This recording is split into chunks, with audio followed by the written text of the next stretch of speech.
मेरे से नहीं हो, जिससे मेरे घर वालों का सिर नीचा हो, मेरे इलाके का सिर नीचा हो या मेरे समाज का सिर नीचा हो। आज राजस्थान ही नहीं, पूरे देश में जहां कहीं भी हमारे लोग बैठे हैं, उनकी नजर इस अंतर उपचुनाव पर है। हर व्यक्ति, हर समाज बंधु ये चाह रहा है कि नरेश मीणा ये चुनाव जीत कर आए, क्योंकि ये भी तय है कि ये चुनाव एक ऐसा चुनाव है, अगर इसमें मैं इस बार असफल हो गया तो फिर मुझे नहीं लगता कि राजनीति में मैं आगे चल पाऊंगा। और अगर इस चुनाव में हमें उपलब्धि मिल गई तो अंता की धरती पर ही नहीं, पूरी हाड़ौती में जिस सपने के साथ, जिन उम्मीदों के साथ मैं नंगे पैर मैंने व्रत ले रखा है कि मैं इस हाड़ौती को धंधा सेठों से आजाद कराकर मैं इस हाड़ौती की कमान को किसानों के बेटों के हाथ में देना चाहता हूं। वो मेरा सपना वो यही अंता की धरती से ही पूरा होगा। मैं चाहता हूं वो सपना जो मैं देखता हूं, उस सपने के तहत ही मैं सारी किसान कौमों को एक जाजम पर बिठाने का प्रयास कर रहा हूं। और उसी का कारण है कि मैं ओम बिरला को चुनाव हराने के लिए पूरी ताकत के साथ प्रहलाद गुंजल, देवनान के बेटे, साधु मां के बेटे प्रहलाद गुंजल के साथ खड़ा रहा। और अब मैंने यह भी कह दिया है कि अगर नरेश मीणा को इस चुनाव में अगर सफलता मिलती है तो अगली बार झालावाड़ 12 से सांसद का कैंडिडेट भी हम लोग धाकर को बनाएंगे और धाकर का साथ देंगे।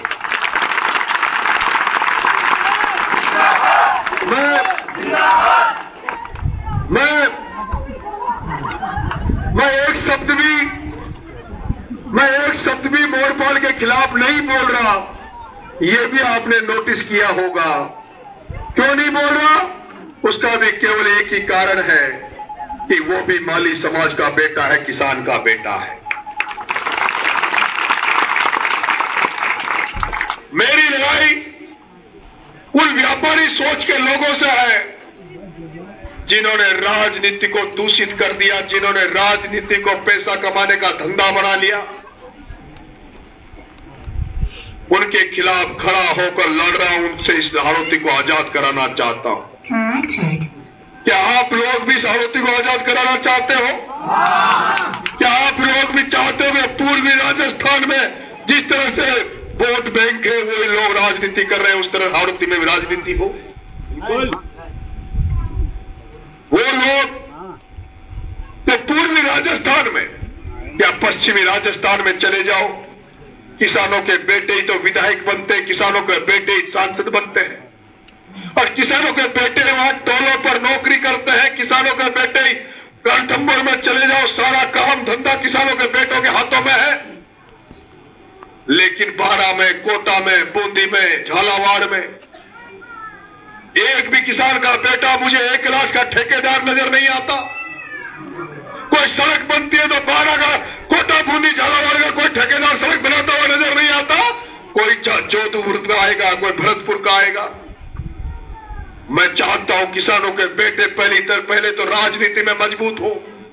और मैं तो चौधरी चरण के सपने को पूरा करने के लिए सड़कों पर निकला हूं, राजेश पायलट के सपनों को पूरा करने के लिए सड़कों पर निकला हूं।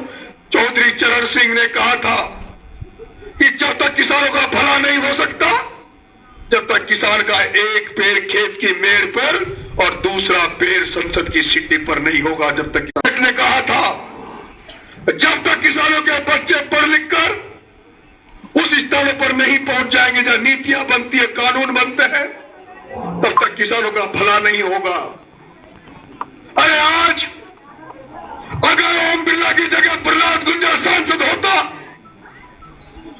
वसुंधरा की जगह झालावाड़ बाड़ा में अगर कोई ठाकर का बेटा, कोई किसान कौम का बेटा सांसद होता तो अब तक फसल बीमा का पैसा दिलवाने के लिए आंदोलन खड़े हो जाते, सड़कों पर लोग खड़े हो जाते।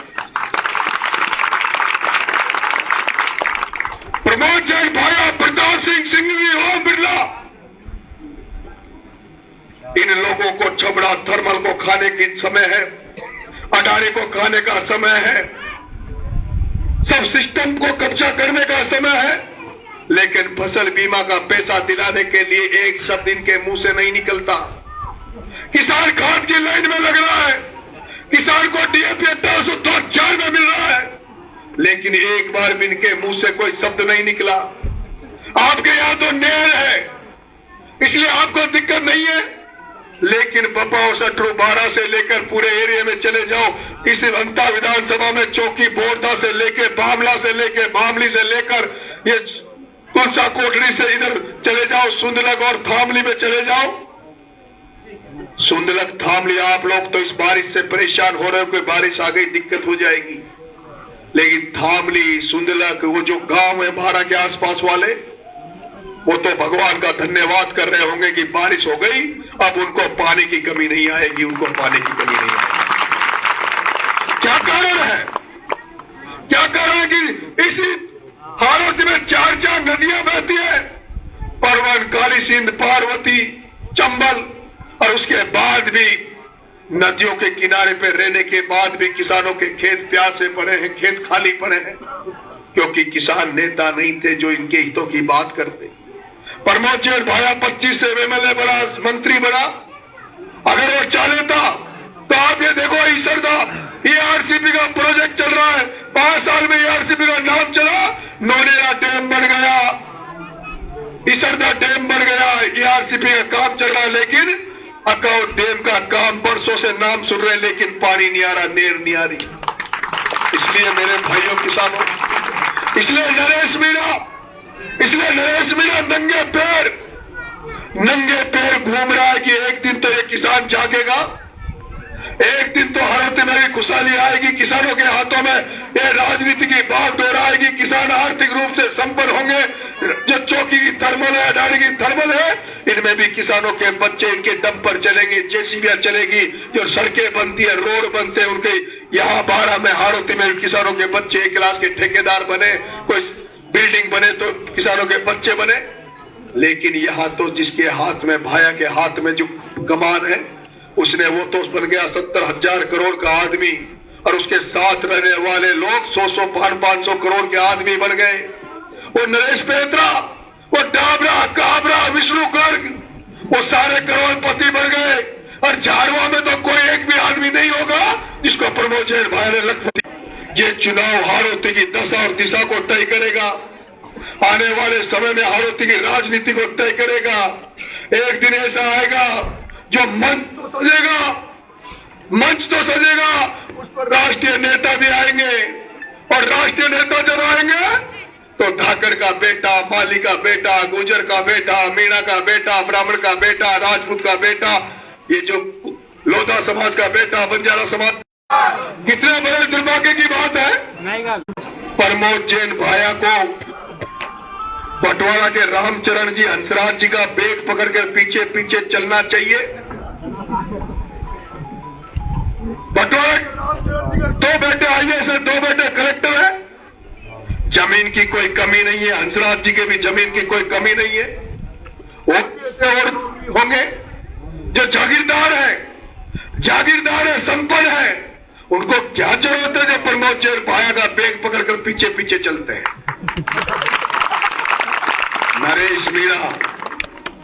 नरेश मीणा तो सक्षम भी नहीं है इतना, एक साधारण घर में पैदा हुआ, लेकिन नरेश मीणा लड़ रहा है, महाराणा प्रताप की तरह लड़ रहा है। तुम्हारा बेटा जैसे महाराणा प्रताप ने स्वाभिमान सम्मान के साथ समझौता नहीं किया, चाहे उसे गढ़ किले छोड़ के घास की रोटी खानी पड़ी, उसी तरह तुम्हारा बेटा नरेश मीणा जेल जा रहा है, मुकदमे खा रहा है, लेकिन इनके आगे झुक नहीं रहा।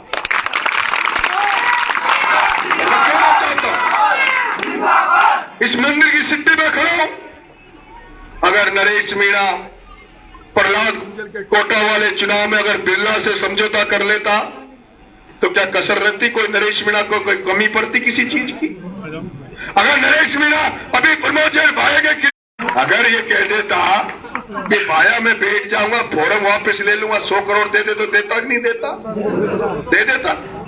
एकदम नरेश मीणा, ये तुम्हारा बेटा जो जेल जा रहा है, दुख पा रहा है, बच्चे दुख पा रहे हैं, आने वाला समय का भी पता नहीं है कि आने वाला समय भी।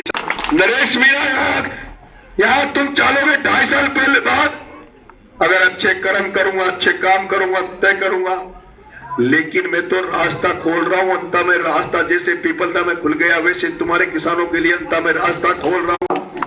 क्या हो जाएगा? क्या मिल जाएगा ऐसे लड़ने वाला? क्या मिल जाएगा ऐसे नंगे पैर घूमने वाला सड़कों पे? ये तय कर लेना।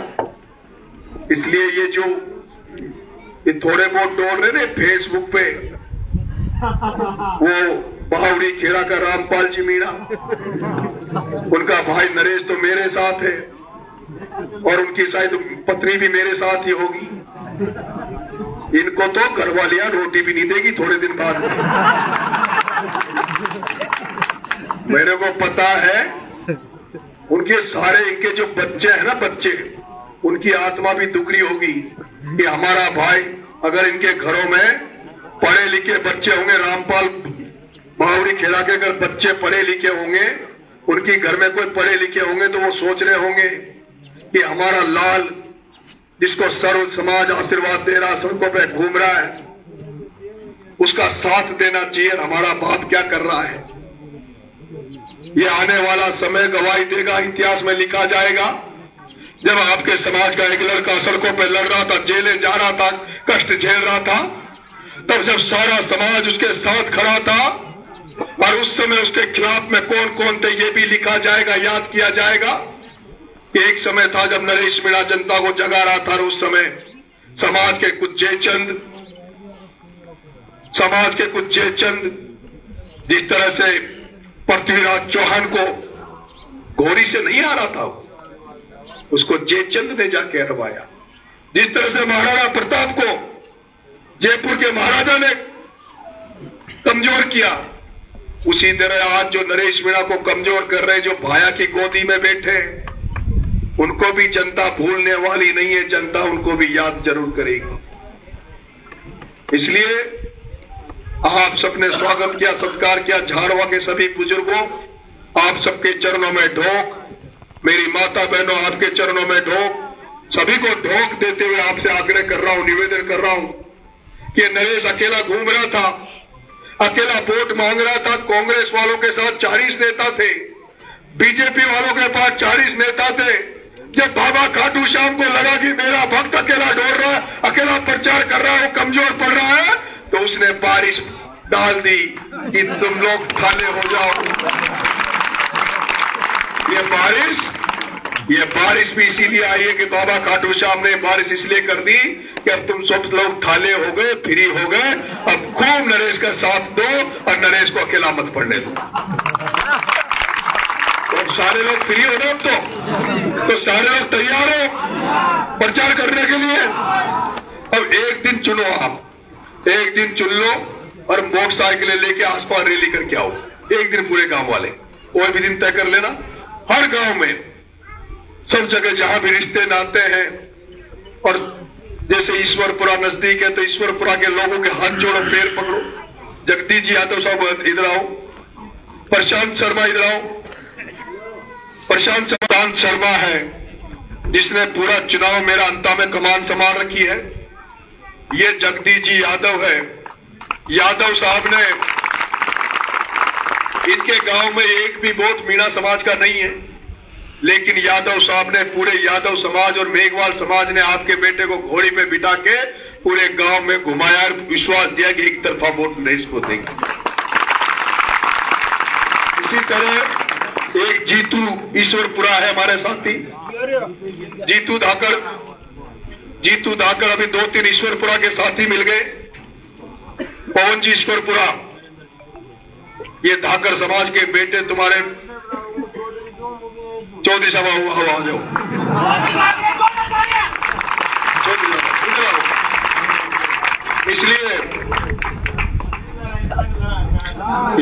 ये देख लो, ये ईश्वरपुरा का जीतू धाकर, ये का थानेवाल, आ जाओ।